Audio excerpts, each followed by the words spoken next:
Thanks, Freak. Another pretty dramatic and pretty back and forth win there by Coast. I want to look at what it was that they were trying to achieve with their team comp there, because it seemed a little disjointed. Having Alistair, you want to look at that, huh? I want to take a look at the Vayne pick with all of that, because it was an odd choice that required them basically to scale to the point that Vayne could roll through the team with a GA. So, any thoughts on that? Why they went for that specifically? My biggest question mark is that Kog'Maw was available here, and Kog'Maw's just such a strong AD carry right now. I mean, I guess you chalk it up to this is Mash's favorite AD carry is Vayne, and he just wanted to, go with the comfort pick. Okay, so when you pick Nunu, the Nunu composition is to protect your AD, zone, and let champions with long range get all their DPS in. Kog'Maw, Twitch, and Tristana all fall under that category. Vayne, not so much. So it felt like they wanted a Yasuo comp with the Alistair, which finally they let through. And then they were like, wait, let's take Nunu because it's like OP. And then they're like, wait, we want to take Vayne because we think that's OP too. And it's like, well, how do we win now? How do they win? Well, you just take 2 free Barons, it looks like, and win a couple team fights. Well, we've had the same story of the team that's behind working through the blind spot in the vision coverage of the team that's ahead today and getting these Barons to come back. It seems to be a reoccurring theme. Now, another thing that you had mentioned in the previous segment, Kubz, is the idea that they need to ban out either the Nidalee or the Zed. They decided to go with the Nidalee this time. Zed was left up, and Law decided not to go for it. So what's the thinking behind going with Ori in that wave clear as opposed to sticking to an assassin that worked? Honestly, I'm not sure. I think the thought process is, let's change it up, keep them off beat, but to me, a player like Golden Glue, a player like Laud, yes, they can play Orianna, but they're not utility players. They are players who need to play assassins to be effective.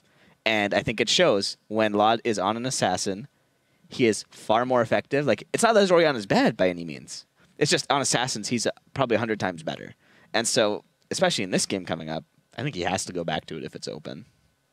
All right, Kobe, you had mentioned just before that question the Baron, sneaking Barons through vision, things like that. So we're actually going to pull up a replay here from 39 minutes.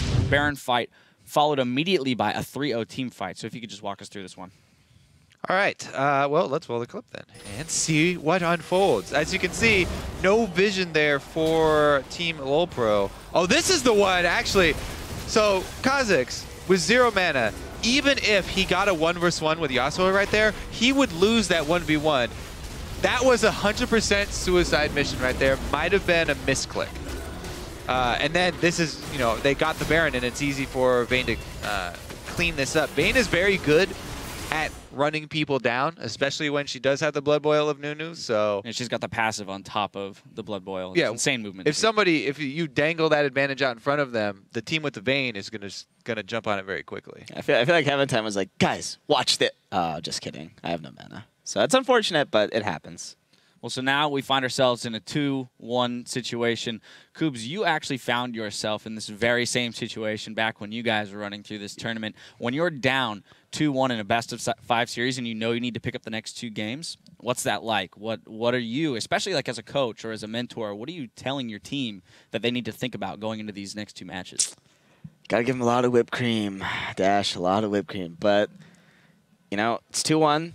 You have nothing to lose. The pressure is not on the team down. The pressure's on the team who has 2 wins because they're only a game away. So if you're LoL Pro, I think you stick to your game plan. You get Laud on an assassin in this game. You give him the 1v1 against Golden, and you just continue to play a game. Please ward Baron. That's basically what they have to do as well. Whichever team wards the Baron, I think, will win. So it's going to be interesting to see what happens, but LoL Pro just needs to stay positive and remember, 1 game at a time. I gotta say, for LoL Pro, Hauntzer is doing great. Hauntzer is time and again outperforming in that top lane, and if they get him on another champion that can carry, if he's ahead, then it will definitely work out for them. All right, well, we'll see if they come back into this 4th game with that mentality of nothing to lose. We do have to take another short break, and when we return, it's Game 4 between Team LoL Pro and Team Coast. With one more win, Coast will clinch a trip to the Spring Promotion Tournament. See if they make it right after this.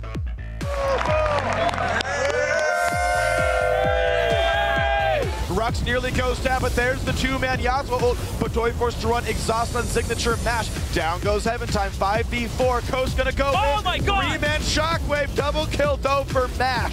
1-for-0, now a 1-for-1 as Mash is destroying people. Heaven Time does go down, but Rise is also dealing plenty